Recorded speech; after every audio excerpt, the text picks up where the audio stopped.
Yetta, I love to dream big. And I say start small. Moving forward with the Dekker Team. Moving forward together with the Dekker Team. We are thrilled that we've been able to create for you free access to over 653 Life's Inside Track episodes where we share insider tips, making house home, and building wealth wisely through real estate. And the great news is you can get access to them any time of the day from pretty much anywhere in the world. And you can log on to the Dekker Team YouTube channel or even the Dekker Team website, and there are hundreds of shows to watch. We're going to explore how are the younger people, the ones that are beating the current statistics, managing to buy their first home before the average age of, it's almost 38 now. Which is wild. Like even in the 14 years that we've been recording Life's Inside Track, it has gone up over a decade in terms of the average age of a home buyer. Yeah. And some of that's maybe kind of nice because you get to live a little bit of life before you're saddled with a mortgage or saddled with a house. No, but there is that. Well, I love the way you say saddled, because what I found with our kids is when they bought their first house, their maturity level went up. Their responsibility level went up. Right. They became more secure, more independent, more responsible. And they were 20. So in their 20s. Yeah. No, early 20s. Candace did it for her 20th birthday. Oh, yes. Okay. Yeah. So, and Ryan was 20. They do have realtor parents, right? Yes. So they kind of were edged out of the nest. Well, you know how we did it? This was actually an asset for helping them. Yeah, we'll rat ourselves out. Okay. We told them that after they were finished their post-secondary or their education, whatever level of education they wanted to take, they had 6 months to live off bank of mom and dad and live at home for no cost so they could get their life in order. And then they were going to start paying rent. And they thought that was rather preposterous. Now, Ryan did it while he was still in school because he watched his older sister do it in terms of purchasing a home. And so he figured out a strategy. He lived close to he moved and bought a house close to the college. And he was 20 as well, actually. And he ended up renting out rooms in the house to other students and living in the furnace room.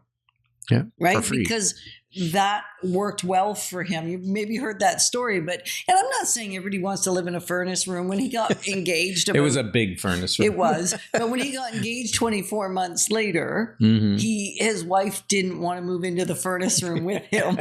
And so they actually kept the investment property, and for a short term, because they weren't financially positioned yet to buy another property. So they kept that one short term, rented short term elsewhere so that they weren't living with 4 other individuals.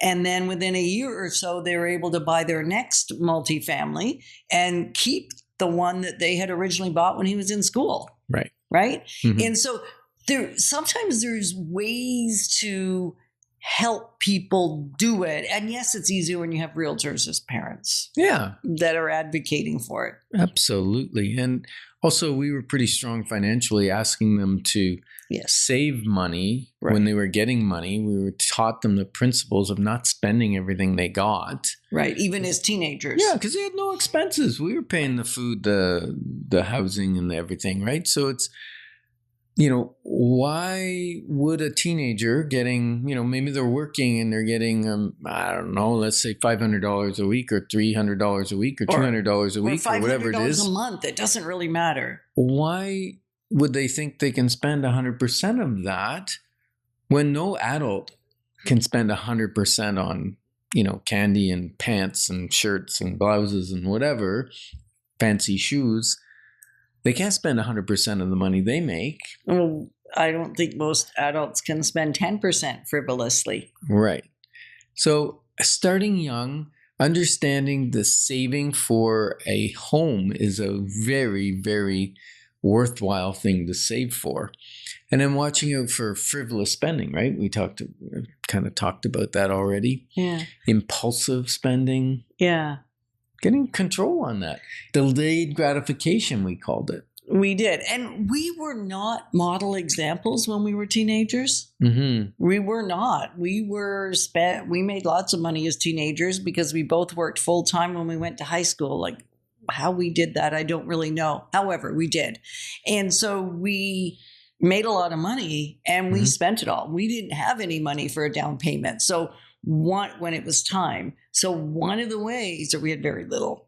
So one of the ways to do it is get some support from family members. If you're making good financial choices, the really neat thing is it's more likely that a relative, a mom, a dad, a grandparent, or even an aunt would be willing to loan you some money short term or gift you some money. Some parents, I mean, right now we're sitting at about 25% of first time buyers are getting some assistance, not just in the form of a loan or co-signing, but actually assistance with part of their future inheritance.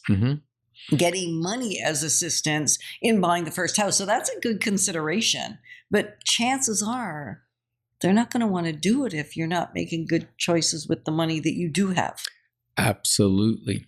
Right? And speaking of good choices, spending $47 and coming to the wealth building workshop, or both, say that again, Building Wealth Wisely workshop on September. March 20th. March 20th. That's so last year. Yeah. And it'll be so this year too. But March 20th, 2025 is the next one. And it's just an evening session, right? Yeah, it's a few hours. Yeah. Gather a little financial information, a little inspiration, a little motivation. Goes a long ways. And then the other thing that the survey did, they did a survey on first-time home buyers, and they found that 50% either bought in a location that was inferior to their desired location, or they bought less of a home, or both. Some of them, it was their inferior location and smaller home or a different style. Maybe it was a condo instead of a freehold. But 50% did what it took to get their start. Because that's why we talked about at the beginning, start small. Like it's okay to start small. In fact, it's smart to start small because then it's not overwhelming. We've watched some people start way too big. Yeah, because it's no fun to be what they call house broke, right? Right. Yeah, when you got no money left to do anything with and you're worried about money every time. Like, we're not suggesting or imploring anybody to spend to their maximum. We would rather you buy something a little smaller and have a little bit of comfort zone, get some equity in that, and then eventually buy what you maybe really, really, really wanted. Yeah, and something that some people are doing, which is so brilliant in my mind, is making sure that first one that they're buying that's less than they're really looking for, that isn't really maybe in the ideal location for them, but is well positioned to become a future rental property. So that you're buying the home that you get to live in, but also can see that it makes a good investment down the road. Right. So I guess the real thing is, don't despise small beginnings, right? Because small beginnings is where everybody starts. Got to start there. Yeah. So we're glad that we can clarify your options, because when your options are clear, your wisdom will flow. Moving forward with the Dekker Team. Moving forward together with the Dekker Team.